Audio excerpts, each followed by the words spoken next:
ଜୟଗୁରୁ ମୁଁ ଦେବରାଜ ୱେଲକମ୍ କରୁଛି my YouTube channel Devraj live vision. ଆପଣମାନେ କେମିତି ଅଛନ୍ତି? ମୁଁ ତ ଭଲରେ ଅଛି। ଆଶା କରୁଛି ଠାକୁରଙ୍କ ଦ୍ୱାରା ଆପଣମାନେ ଭଲରେ ଥିବେ। ଭଗବାନ ସମସ୍ତଙ୍କର ମଙ୍ଗଳ କରନ୍ତୁ।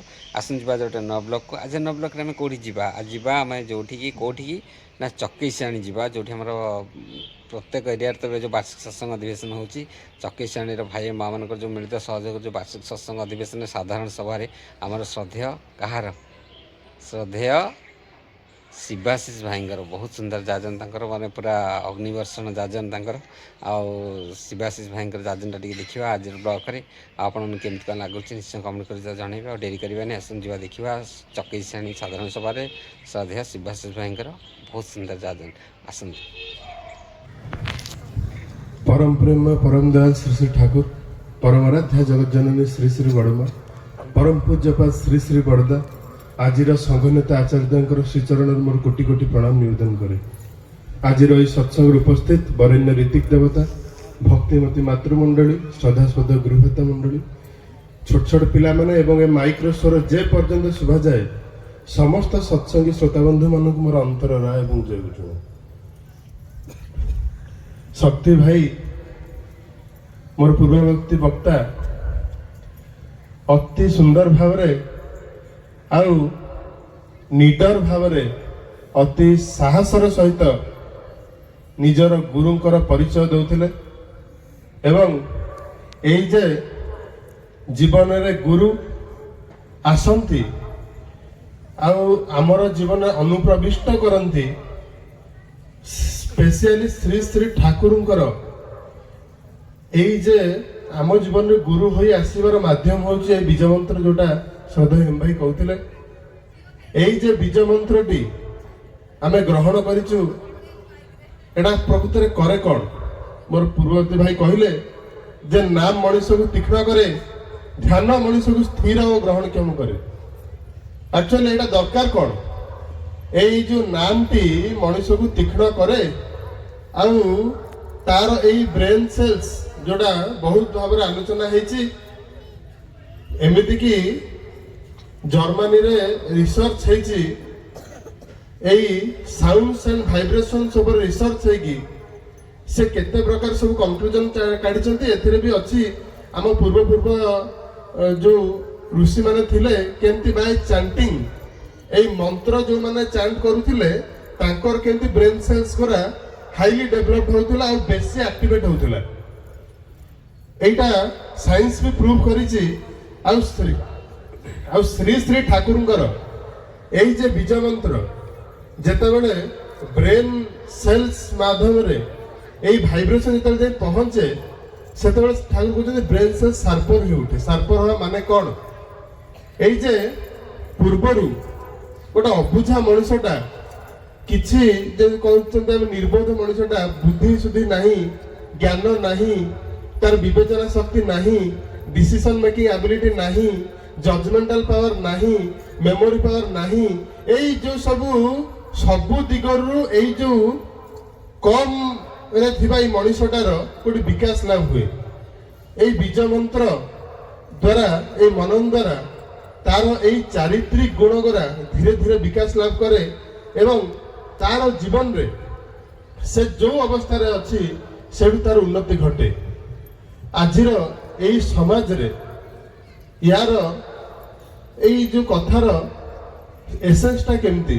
आज सकाळे गोटे न्यूज पेपर पढ़िली, China makes products and India makes excuses कहि कि तापर लिखा है चाइना रो एबे जो ट्रेड हो चली एक्सपोर्ट चली that crossed $1 trillion record export है। इंडिया रा अवस्था कौन? से जेतु इंडियन न्यूज पेपर इंडियन रा कंपैरिजन कर लिखछंती जे इंडिया रा धीरे धीरे फॉरेन डेफिसिट बढ़ी जाउछ, फिस्कल डेफिसिट बढ़ी जाउछ। एबे जो डोनाल्ड ट्रम्प टैरिफ लगेदल ता द्वारा बढ़ी जाउछ, कारण India does not do manufacturing. India रे मैन्युफैक्चरिंग नहीं, इंडिया रे असेंबलिंग अछि, मैन्युफैक्चर सब चाइना रे हेकी आछि। ता परे परे सब केतरा जिंस लिखाई छी। ता परे जतले पढ़िली मु सेतले बुझिली श्री श्री ठाकुर आउ ताकर बीज मंत्र आउ श्री श्री ठाकुरंकर आइडियोलॉजी रे महात्म्यटा केते बेसी এইটা যদি ସେ ନ୍ୟୁଜ୍ ପରେ ଯିଏ ଲେଖିଛନ୍ତି ସେ ଯଦି ପଢିଥାନ୍ତେ ଠାକୁରଙ୍କର ଆଇଡିଓଲୋଜି ସିଏ ଭଲକି ତାର କାର୍ଯ୍ୟକ୍ରମଟା ଲେଖି ଦେଇଥାନ୍ତେ। ସେଠାରେ ଲେଖା ହେଉଛି ଯେ କିଛି ବର୍ଷ ପୂର୍ବେ 50 ବର୍ଷ ପୂର୍ବେ ଚାଇନାରେ ପ୍ରତ୍ୟେକ ଲୋକର ଘରେ ଗୋଟେ କୁଟୀର ଶିଳ୍ପ କରିବାର ବ୍ୟବସ୍ଥା କରାଯାଇଛି। ଆମର ତ ଡେମୋକ୍ରାସି, ଆମର ଏଠି କ'ଣ ହେଉଛି ଯିଏ ଖାଇବାକୁ ପାଉନି ତାକୁ ଫ୍ରିରେ ବଣ୍ଟାଯିବ।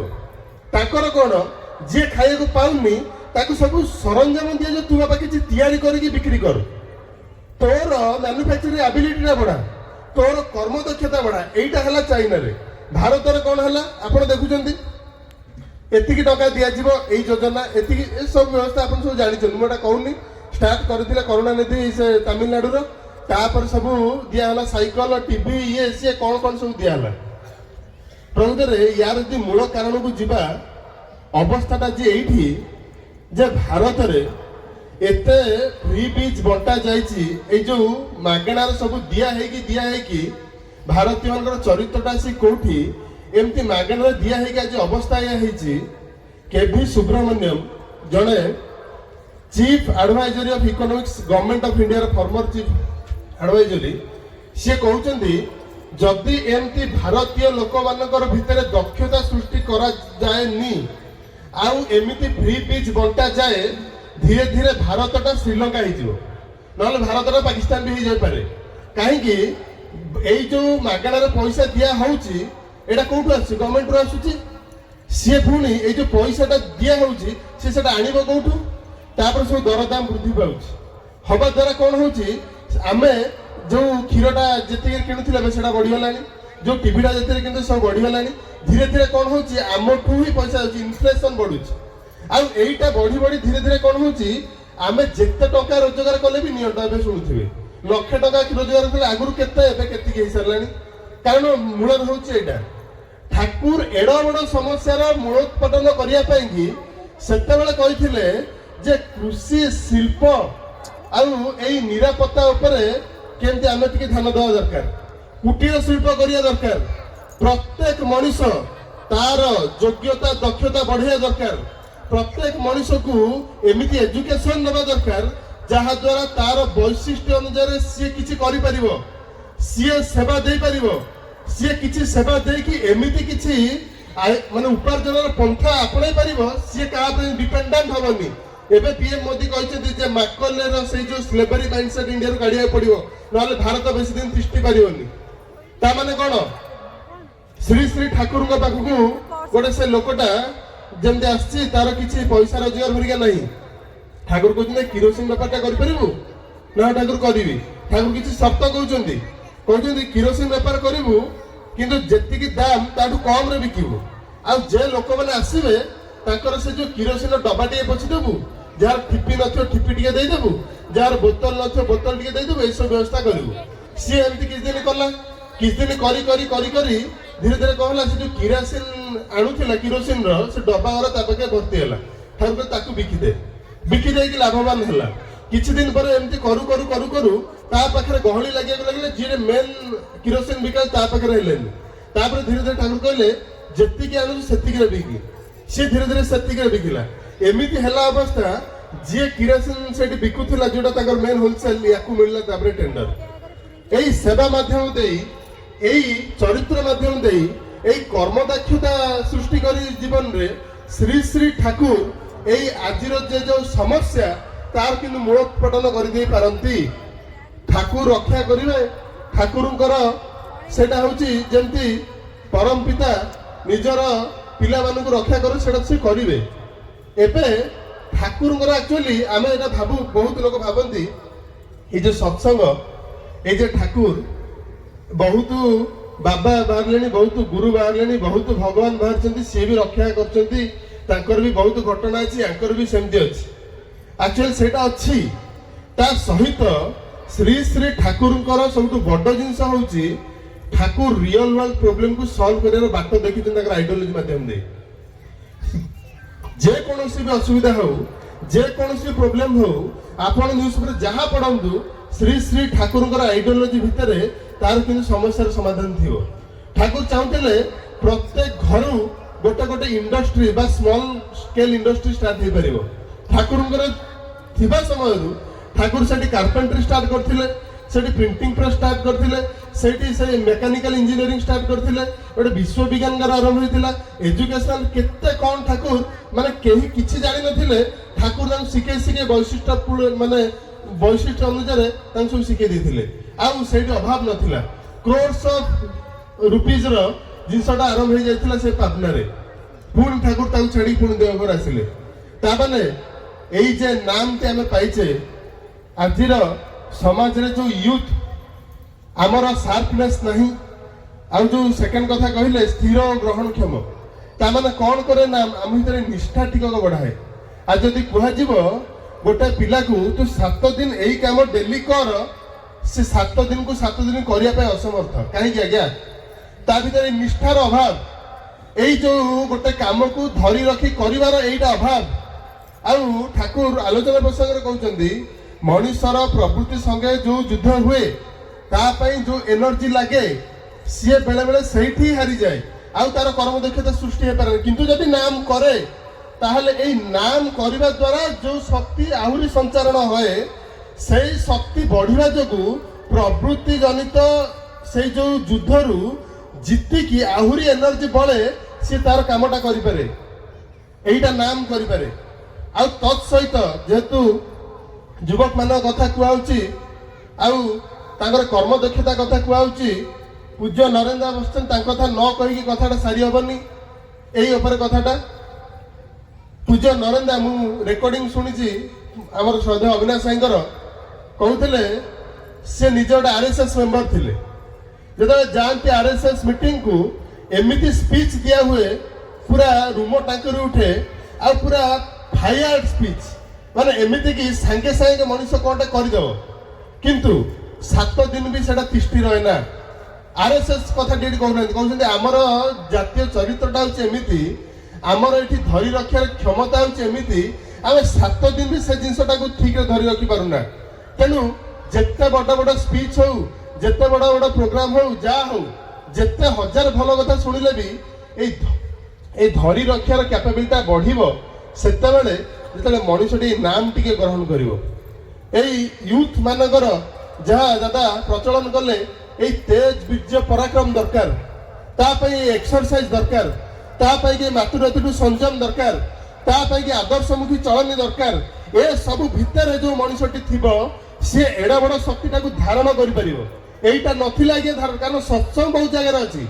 माउसमा सत्संग नियारा काईकी, माउसमा सत्संग होउची नियारा एइथि पई एई युवक बयसरु एई युव सत्संग मानकु गोटे पई माउस सत्संगर सृष्टि सुभाष साहेब आलोचना करती जे कहीं प्रकृत में दादा ये युव शक्ति की बेसी फोकस कले कहीं एथि कारण आमर जो मैरेज हो न थाए बहुत वर्ष मैरेज को थाए आम जो बहुत कम एज 12 वर्ष दीक्षाटा नौ यही दीक्षा भितर जो नाम टी पाऊ जदि नाम ध्यान करू आम भितर थिबा सेल भितर न्यूक्लियस अच्छी ता भितर क्रोमोजोम अच्छी क्रोमोजोम भितर जीन और कैरेक्टर अच्छी ए कैरेक्टर रिफॉर्मेशन हबो एई जे कैरेक्टर रिफॉर्मेशन हबो पर जतले से मैरेज करिवो ताठ उन्नत संतान जन्म होबार संभावना टिकक अच्छी जदि पर दीक्षा निये जदि यूथ ऊपर फोकस न करा जाए जदि कम एज दीक्षा न करा जाए परे से हुए तो सही सुसंतान प्राप्ति हो पारे बा न हो पारे मे भी मैरेजटा भी डिस्टर्ब हो जाए पारे आ जदि मैरेज गंडगोल हो गला ठाकुर टोटाल आइडियोलॉजी ध्वंस आ गया कहीं ठाकुर जदि सबुठु बेसी क्या फोकस यही मैरेज उपर शिक्षा दीक्षा और सुविवाह तेणु यंग पुओ यंग झील यही माने सत्संग को आणिकी केमती दीक्षा करा जीवो तांकर ये चारित्रिक जिनसटा सजड़ा जीवो या भितरे आमर यही सत्संगर सक्सेसफुल हबार बाटटा हूँ एटा ठाकुर आइडियोलॉजीटा सक्सेसफुल सेते बेले हबो जेतेबेले यंग पिला माने आसी सत्संग को आसिकी निजको नियंत्रण भितर रखिकी तांकर आइडियोलॉजी मानिकी पालिबे आ सेथि पई एई माउस सत्संगर एटा होची खासियत जे एई युव उपरे तांकर सबले फोकस थाए आ सेकंड कथा होची आमे होतो दीक्षा नेले दीक्षा नेके नाम टिक होतो ग्रहण करले तापरे हमु कहै जे इष्टभूति दवा पालिया पे काहे आज्ञा इष्टभूति कोन दरकार भाई कहउथिले এই ଇଷ୍ଟଭୂତି ଭିତରେ ଠାକୁର ଆମକୁ ରକ୍ଷା କରନ୍ତି। ଏଇ ଇଷ୍ଟଭୂତି ଭିତରେ ସେ ଆମ କର୍ମଫଳ ହରଣ କରନ୍ତି। ଠାକୁରଙ୍କର ଜୀବନରେ ଗୋଟେ ଘଟଣା କହିବି। ଠାକୁରଙ୍କ ପାଖରେ ଜଣେ ବିହାରୀ ଲୋକ ଗୁରୁଦାସ ସିଂ ଆସିକି ଦୀକ୍ଷା ନେବେ। କିଛି ଦିନ ପରେ ସେ ଋତିକ ପଞ୍ଜା ପାଇବେ। ଠାକୁର ତାଙ୍କୁ ଋତିକ କରିଦେବେ। ଋତିକ ମାନେ ଯିଏ ଆମକୁ ଦୀକ୍ଷା ଦିଅନ୍ତି, ଋତିକ ହେବେ, ଯାଇକି ବହୁ ଜାଗାରେ ଦୀକ୍ଷା କରିବେ। ଗୋଟେ ଦିନ ଯାଇଛନ୍ତି ଏଇ ଦୀକ୍ଷା କାର୍ଯ୍ୟକ୍ରମରେ, ଯାଇକି ଫେରୁଛନ୍ତି, ଠାକୁର ତାଙ୍କୁ ପଚାରିବେ, ଗୁରୁଦାସ ଦା କତ ଦୀକ୍ଷା ହଲ?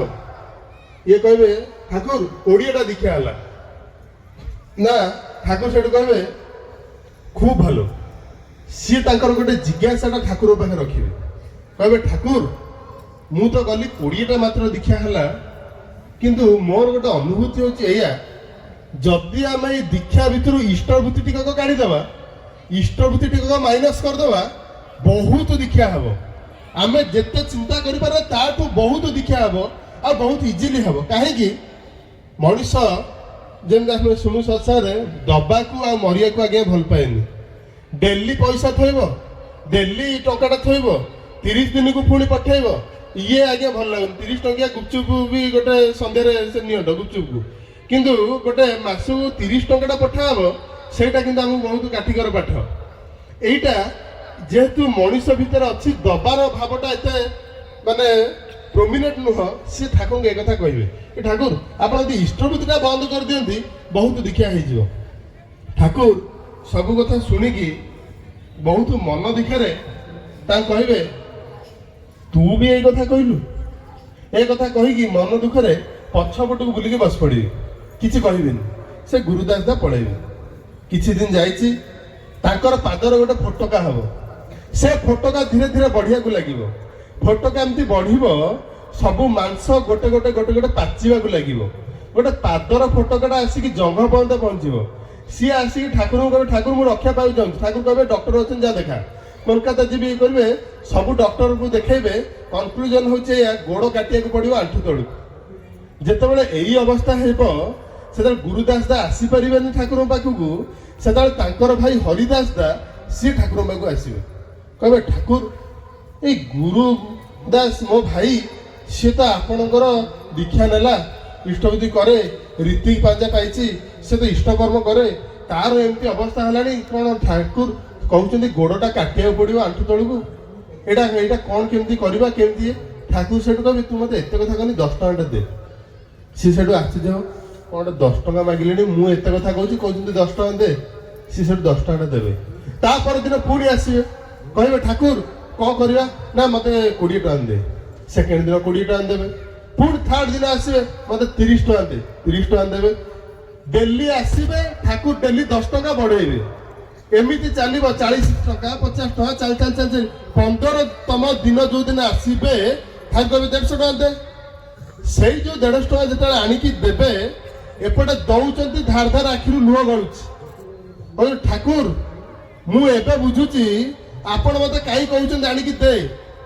ନା ଠାକୁର, ମୁଁ ଯୋଉଦିନ ଫାର୍ଷ୍ଟ ଦିନ ଆସିଥିଲି ପଇସାଟା ଦେଲି, ତାପରେ ସେକେଣ୍ଡ ଦିନ ଦେଲି, ଥାର୍ଡ ଦିନ ଦେଲି, କିଛି ଦିନ ଏଇ ତୃତୀୟ ଚତୁର୍ଥ ଦିନ ବେଳକୁ ତାର ସେ ଯୋଉ ପଚା ମାଂସ ଗୁରା ଧୀରେ ଧୀରେ କମିବାକୁ ଲାଗିଲା। ଏବେ ଠାକୁର ତାର ପଚା ମାଂସ କମିକି ନୂଆ ମାଂସ କଅଁଳିଲାଣି।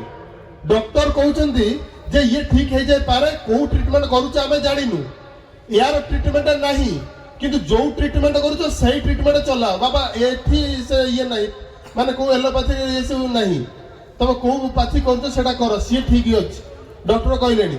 ସିଏ ତାପରେ ସିଏ କିଛି ବୁଝିପାରୁନାହାନ୍ତି, ଏଇ କଥା ତ କହୁଛନ୍ତି।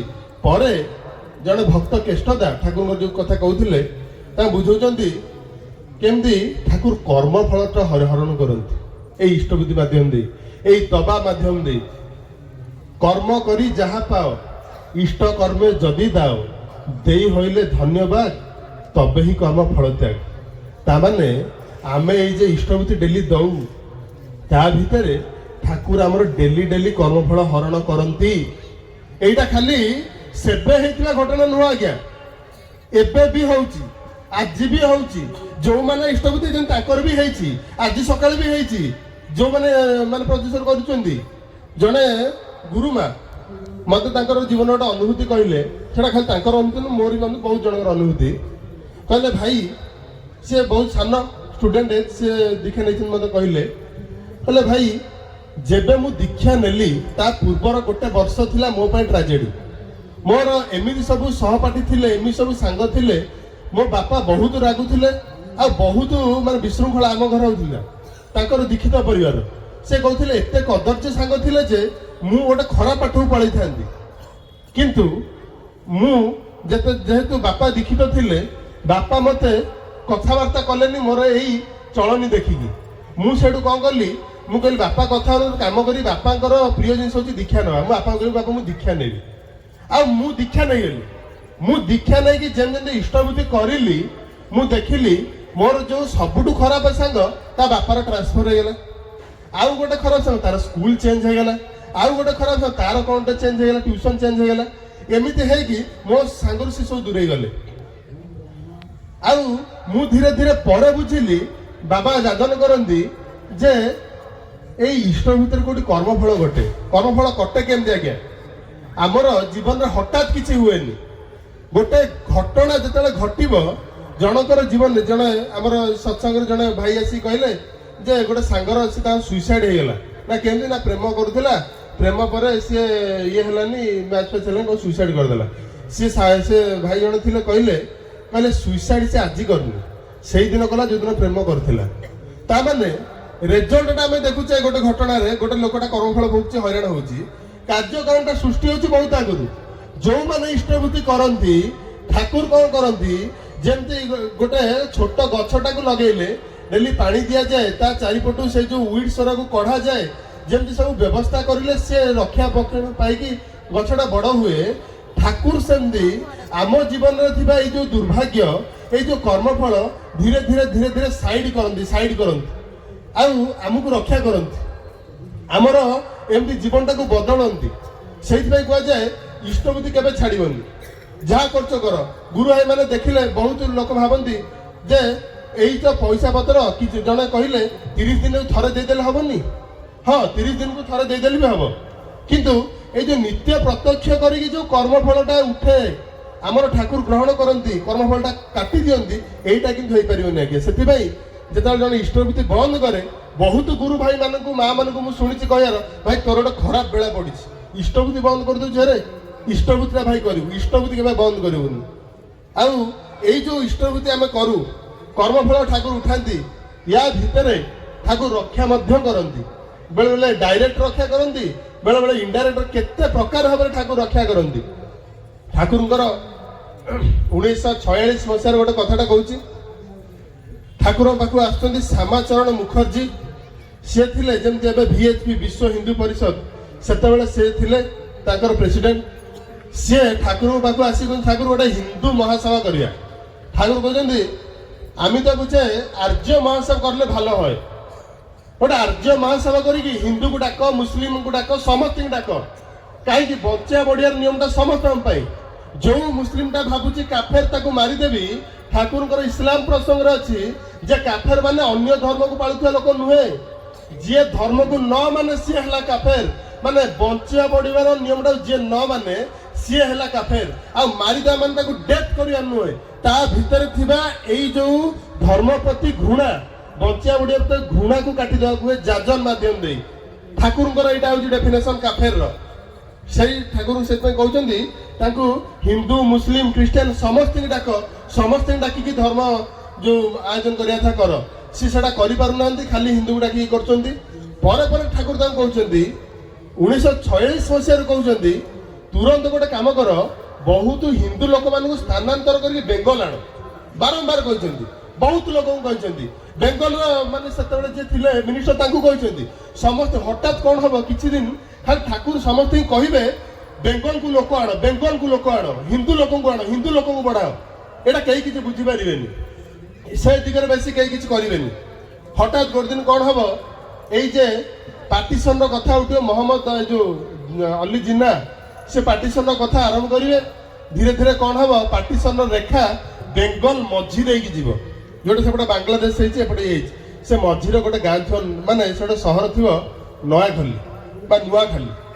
से नुआखली सहरटा हूँ एमती सेठी गोटे 80 भाग मुस्लिम रोथे 20 भाग रोथे हिंदू से सहरटा एमती तैयारी होती चारिपट हूँ खाली पानी बा पोखरी बा केनाल सेठी यातायात सहजरे करहबनी हठात देखागला 1946 मसीह अक्टोबर मसरे सेठी सहर जेतक मंत्री सब बदली हो गले सबुतक मुस्लिम हो गले आउे धीरे धीरे कौन है जो सब जो यातायात थिला सब बंद होगा लगिला गोटाए मात्र यातायात बचिला ए भितर से जो सब मस्क अच्छी जमी आम काश्मीर फाइल देखते राली गली चाली जमती कथा आइदर मुसलमान धर्म ग्रहण कर ना पल ना मृत्यु हम सब मस्क रु एका संगे ये आसला ठाकुर किंतु ता पूर्वर बहु पूर्वर से हिंदू मान को लेटर लेखिकी कहते पलि आस बहुत लोग पलि आस रही जाते गोटे लोक ना था काली मित्र सी थे गोटे पावना स्कूल हेडमास्टर सी ठाकुर को उल्टा चिठी लिखी पठेले ठाकुर आमी तो हेडमास्टर मु तो केते हिंदू को शिक्षा देछि मुस्लिम शिक्षा देछि केते छात्रों को शिक्षा देछि आ कोन मते मारदेबे मु एठू जीविनी मोर किछि हबनी एमती कहि कि से थिबे आउ तांकर पत्र आसिया बंद होई जिवो किछि दिन परे जते बेले न्यूज रे आसीबो जे सेठी दंगा हेछि आ बहुत हिंदू माने विश्वासघात शिकार हेकि मरिचंती तांकर परिवार पळे आसु से आसीनांती देव घर भाविबे समस्ते जे Kali Mitra is no more he is dead तापर किछि दिन परे गोटे लोक संध्या बेले दाढ़ी रखिकी पूरा कोचटा महिला कपड़ा पिंधिकी धीरे धीरे चल चली आसीबो ठाकुर पाखु जे चेष्टा करिवो ठाकुर को पाखर जोन थिबे ताको रोकिबे के भाई जाओनी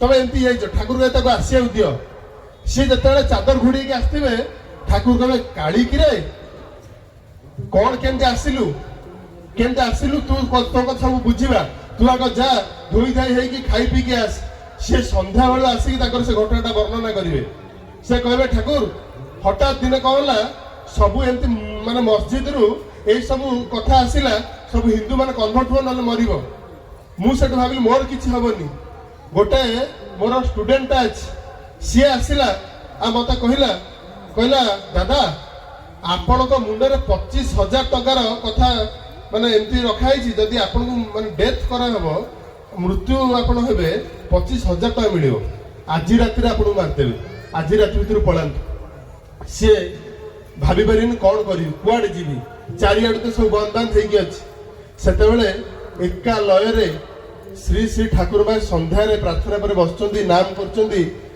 ताकू ठाकुरଙ୍କର शब्द शुभुची आज राति रे एई अंधकार रे जाई से धान बिल गछरे ए जो धान गछ बिल रे जाई लुचि जा से सेठू संगे संग कौन करछन जाई धान गछ बिल रे ये लुचि जाउछन से लुचुचंदी पछबट देखुचंदी ताकर घर हुतु हुतु नियार जलिया को लागुची गोटे राति से धान बिल रे रहउछंती सकाळू देखंत आज्ञा आमे कहू इष्टभूति ठाकुर पैसा खाउचंती पैसा नउचंती जेहेतु किछि नाही ठाकुरଙ୍କର दीक्षा नेचंती इष्टभूति करे किछि नाही से धान टिके तोळिकी इष्टभूति करूचंती इष्टभूति करूचंती आ तापरे पुणी ताकू शुभुची से मोहम्मद अली घर को पळा अजीज घर को पळा से जाउचंती ताको पाऊ ताको घर गोटे राति रहउचंती पुणी ताकू शुभुची जे ए जो बाबू मिया ता घर को पळा से पुणी ता घर को पळाउचंती एमती हेई हेई हेई ताकू से निरापद छाड़ुची आ से धीरे धीरे हेकी आसुचंती एठिकी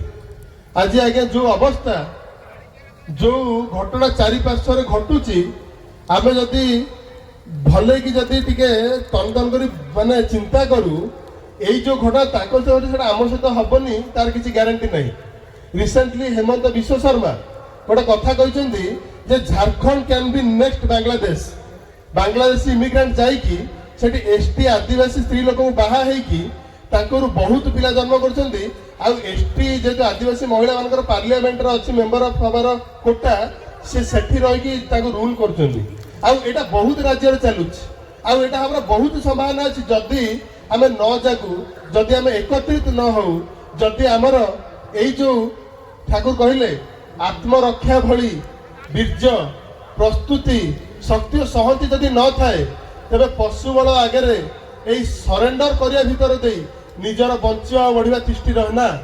ତାମାନେ ସେ ଯୋଉ ଘଟଣା ସେଟା ଆମ ସହିତ ବି ହେଇପାରେ, କିନ୍ତୁ ଠାକୁର କହୁଛନ୍ତି ଏଇ ଯୋଉ ନେଚର ଭିତରେ ଯେତେ ବି ଦୈବୀ ଦୁର୍ବିପାକ ହଉ, ଯାହା ହଉ, ଯେମିତି ବି ହଉ, ଯେମିତି ସିଂହ ଯେତେବେଳେ ଥାଏ, ସିଂହ ଯେତେବେଳେ ଗୋଟେ ହେଣ୍ଟାଳ ମାରେ ବା ଗୋଟେ ଗର୍ଜନ କରେ, ତାର ପିଲାକୁ କିନ୍ତୁ ମାନେ ସେ ଗର୍ଜନଟା ଗର୍ଜନ ଭଳି ଲାଗେନି। ତାମାନେ ମାନେ ଯେପରି ବି ଆସୁ ଆପଦ ବିପଦ ଯେପରି ବି ହେଉ ପ୍ରାଣ, ଇଷ୍ଟଭୂତି ଆଣିପାରେ ସବାର ପରିତ୍ରାଣ।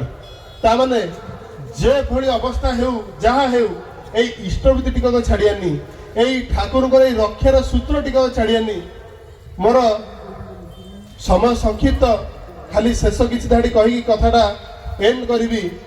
ହାଉଜର ମାନ୍ଦା ଠାକୁରଙ୍କର ପରମ ଭକ୍ତ ଯେତେବେଳେ ଠାକୁର ସଶରୀରେ ଛାଡିକି ଯାଉଛନ୍ତି 1969 ର କଥା, ସେତେବେଳେ ଟୋଟାଲ ଆଶ୍ରମ ଶୋକାତୀର୍ଣ୍ଣ, ସମସ୍ତେ ଠାକୁରଙ୍କୁ ଝୁରୁଛନ୍ତି। ସେତେବେଳେ ସିଏ ଲେଖୁଛନ୍ତି ଗୋଟେ କଥା, ଲେଖୁଛନ୍ତି ଠାକୁର ଆପଣ ଏବେ ସ୍ୱଦେହରେ ନାହାନ୍ତି, ଆପଣ ଜୀବନ୍ତ କିନ୍ତୁ ସ୍ୱଦେହରେ ନାହାନ୍ତି, କିଏ ଏବେ ରକ୍ଷା କରିବ, କିଏ ଏମିତି କିଛି ଘଟଣା ଘଟେଇବ ଯୋଉଟା ଏଇ ରକ୍ଷା ବି ହଉ, ଏଇ ଡେଭଲପମେଣ୍ଟର କଥା ହଉ, ଯାହା ବି ହଉ, ଆମେ ଆଉ ସେଟା ଦେଖିପାରିବୁନି। କିଏ ସେ ରାମନନ୍ଦନ କେତେଟା କଥା ଲେଖୁଛନ୍ତି, କହୁଛନ୍ତି ଗୋଟେ ସେ ରାମନନ୍ଦନ ବୋଲି ଗୋଟେ ଲୋକଟା ଆସୁଛି, ତା ମୁହଁରେ ଭାତୁଡି, ସିଏ ଠାକୁର କହିବ ଠାକୁର ମୋର ଇଲାଜ କରିଦିଅନ୍ତୁ, ଠାକୁର କହିବେ ଆନନ୍ଦ ବଜାର ଯା, ଆନନ୍ଦ ବଜାର ଖାଇ ତାର ଭାତୁଡି ଝଡ଼ି ପଡିବ। ସେ ନନୀ ଗୋପାଳ ଦେ ଆସୁଛନ୍ତି, ସିଏ କହୁଛନ୍ତି ଠାକୁର ମତେ ରକ୍ଷା କରନ୍ତୁ, ସିଏ ଜଣେ କ୍ରିମିନାଲ ନେଇକି ଆସିଥିବେ, ଠାକୁର ତାଙ୍କୁ ଜେଲରେ ପୁରେଇ ଦଉଛନ୍ତି, ପରେ ସେ ଜେଲଟା ହିଁ ଧ୍ୱଂସ ହେଇଯାଉଛି, ସିଏ ରକ୍ଷା ପାଇକି ଆସୁଛନ୍ତି। ଗୋଟେ ଠାକୁର ପାଖକୁ ଗୋଟେ ନିଶା କରୁଥିବା ମାନେ ମଦରେ ଆସକ୍ତ ଥିବା ଜଣେ ଲୋକ, ସିଏ ଆସୁଛନ୍ତି, ଠାକୁର ତାଙ୍କୁ ଗୋଟେ ହାଟଲି ପାମାର ବିସ୍କୁଟ କହିକି ମାନେ ଆଣିବାକୁ କହୁଛନ୍ତି, ସେଇଟା ଆଣିବା ଭିତରେ ତାଙ୍କର ମଦ ନିଶାଟା ଛାଡି ଯାଉଛି। କେତେ ପ୍ରକାର ଭାବରେ ଠାକୁରଙ୍କ ପାଖରେ କାଳୀଷଷ୍ଠୀ ମା ଥିବେ, କାଳୀଷଷ୍ଠୀ ମାଙ୍କର ପୁଅ ସୁରେଶ ସେ ଦିନେ ତାଲା ପକେଇକି ପଳେଇଥିବ, ଆଉ ଜମା ଚାବି ଦେବନି, ବହୁତ ରାଗିଥିବ। କାଳୀଷଷ୍ଠୀ ମା ଆସି କମ୍ପ୍ଲେନ କରିବେ, ଠାକୁର ତାଙ୍କୁ ଡାକିବେ, କହିବେ ସୁରେଶ ହାତ ଆସିଲା ପରେ କହିବେ ଯାଇକି ସେ ଯୋଉ ଜତି ଆଶ୍ରମ ପାଖରେ ଯୋଉ ଚେରି ଫଳଟା ଅଛି ଟିକେ ଖା, ଦେଖିଲୁ କେମିତି ଅଛି। ସୁରେଶ ଚେରି ଫଳ ଖାଇକି ବଦଳି ଯିବ, ଚାବିଟା ଦେଇଦବ। ସେ କହିବେ ଯାହା ଠାକୁରଙ୍କ କରୁଥିଲେ ଫାଷ୍ଟ ଦେଖାଉଥିଲା ମୋଷ୍ଟ ଇଲୋଜିକାଲ, କିନ୍ତୁ ଘଟଣା ଘଟିଲା ପରେ ଲାଗୁଥିଲା ଇଟ୍ ୱାଜ ମୋଷ୍ଟ ଲଜିକାଲ। এইটা କରିବ କିଏ? ପରେ ପୁଣି ତାଙ୍କର ଏଜ୍ ହେଲା ପରେ ପୁଣି ଲେଖୁଛନ୍ତି, ଯେମିତି ଆମର ଗୋଟେ କଥା ଶୁଣୁ, ଆଜି ବି ଲୀଳା କରେ ସେଇ ଗୋରାରେ, କେହି କେହି ଭାଗ୍ୟବାନ ଦେଖିବାକୁ ପାଏ। ଆମେ ଏତେ କଥା ଯୋଉ ଡିସ୍କସନ କଲେ ଏଇ ନାମ ଉପରେ, ଇଷ୍ଟଭୂତି ଉପରେ, ଏଥିପାଇଁ ଠାକୁର ଯାହା ସଶରୀରେ ଥିବା ଅବସ୍ଥାରେ ଯାହା ରକ୍ଷା କରୁଥିଲେ, ଏବେ ତାଠୁ କେତେ ଗୁଣ ରକ୍ଷା କରିପାରନ୍ତି। କାହିଁକି ଚିତ୍ ରୂପେଣ ପରିବ୍ୟାପ୍ତମ୍ ତ୍ରୈଲୋକ୍ୟମ୍ ସଚରାଚରମ୍। ତାମାନେ ଏବେ ଠାକୁର ଗୋଟେ ଦେହ ନାହାନ୍ତି, ବହୁତ ତାଙ୍କର ଏଇ ଯୋଉ ସୂକ୍ଷ୍ମ ଶରୀରରେ ଆସିକି ରକ୍ଷା କରିପାରନ୍ତି। କିନ୍ତୁ ପ୍ରୋଭାଇଡେଡ ଯେମିତି ମୋ ଭାଇ କହୁଥିଲେ, ତାଙ୍କ ସହିତ କନେକ୍ଟେଡ ହେଇକି ରହିବାକୁ ପଡିବ। ଏଇ ନାମ ମାଧ୍ୟମ ଦେଇ, ଏଇ ଇଷ୍ଟକର୍ମ ମାଧ୍ୟମ ଦେଇ, ଏଇ ଉଷାରେ ନିଶାରେ ମନ୍ତ୍ର ସାଧନ ଚଲା ଫିରାଇ ଜବ, ଯଥା ସମୟ ଇଷ୍ଟ ନିର୍ଦ୍ଦେଶ ମୂର୍ତ୍ତ କରାଏ ତବ। সব সময় দেখা পড়ে মোর ইষ্ট নির্দেশটা কোন, এই ইষ্ট নির্দেশ ভিতরে এই তাঙ্কর কথাটা মূর্ত করে, এইটা হচ্ছে তপস্যা। এইটা যদি জনে করে সিয়ে তাঙ্ক সহিত যোগযুক্ত হইকি রহিপারে, আউ তাঙ্ক সহিত যোগযুক্ত হইকি রহিপারলে তাঙ্কর রক্ষাটা বি মিলে, আউ তাঙ্কর এই আইডিওলজি ভিতরে আমার ডেভেলপমেন্ট বি হুয়ে। আর সেথিপাই কথাটা কহিয়া পাই কি কেতে কথা আছে, কিন্তু আমার মাউসীমা সৎসঙ্গ ଆମେ ଗୋଟେ କଥାଟାକୁ ବହୁତ ଜିନିଷ ଭିତରେ ଗୋଟେ ଜିନିଷଟାକୁ ବହୁତ ଗୁରୁତ୍ୱର ସହିତ ମାନେ ସେଟା ହେଉଛି ସମୟ ସଂକ୍ଷିପ୍ତ। ଶେଷରେ ଖାଲି ଗୋଟେ କଥା କହିବି, ଯଦି ଯେମିତି ଠାକୁରଙ୍କୁ ପଚରା ହେଇଛି, ଠାକୁର ଏଇ ଯୋଉ ଇଷ୍ଟ ଜୀବନରେ ଥିବା ଆଉ ଇଷ୍ଟ ଜୀବନରେ ନଥିବା ଭିତରେ ଡିଫରେନ୍ସ କ'ଣ? ଠାକୁର କହୁଛନ୍ତି ଇଷ୍ଟ ହଉଛନ୍ତି ଜୀବନର କମ୍ପାସ, ଦିଗ ନିର୍ଣ୍ଣୟକାରୀ ଯନ୍ତ୍ର। ଯେତେବେଳେ ଇଷ୍ଟ ଥାନ୍ତି সব সময় ইষ্ট ইম্পলস দেকি যেটা ঠিক তা করে দিয়ন্তি। ইষ্টকে অনুসরণ করিবা মানে সেটা ঠাকুর কইছেন যে আলোক রাজ্যর এই আলোক রাজ্যর দুঃখী প্রজা হওয়া ভাল, କିନ୍ତୁ ଏଇ ଅନ୍ଧାର ରାଜ୍ୟର ରଜା ହେବାଟା ଭଲ ନୁହେଁ। ଆଉ ଯଦି ଇଷ୍ଟଙ୍କୁ ଗ୍ରହଣ ଯଦି ନ କରେ ତାହେଲେ ସେଟା ପ୍ରେତ ଜୀବନ ସହିତ ସମାନ। ତେଣୁ ମୋର ବକ୍ତବ୍ୟ ଏତିକି କହିକି ସାଙ୍ଗ କରିବି, ମୋର ପରବର୍ତ୍ତୀ ଭାଇ ଶ୍ରୀ ଶ୍ରୀ ଠାକୁରଙ୍କର ଜୀବନ ଆଦର୍ଶ ଆହୁରି ବିସ୍ତୃତ ଭାବେ ଆଲୋଚନା କରିବେ। ଏତିକି କହିକି ମୋର ବକ୍ତବ୍ୟ ସାଙ୍ଗ କରୁଛି। ବନ୍ଦେ ପୁରୁଷୋତ୍ତମ। ଆଜିର ବ୍ଲଗ୍ରେ ତୁମେ ଦେଖିଲେ କେମିତି ଚକେଇସାଣୀରେ ଶିବାଶିଷ ଭାଇଙ୍କର ବହୁତ ସୁନ୍ଦର ଯାଜନ। ଆପଣଙ୍କୁ କେମିତି କ'ଣ ଲାଗିଲା ନିଶ୍ଚୟ କମେଣ୍ଟ କରି ଜଣାଇବେ। ପୁଣି ଦେଖା ହେବ ଗୋଟେ ନୂଆ ବ୍ଲଗ୍ରେ ରହୁଛି। ଆପଣମାନଙ୍କୁ ପ୍ରିୟ ଦେବରାଜ ନମସ୍କାର, ଜୟ ଜଗନ୍ନାଥ, ଜୟ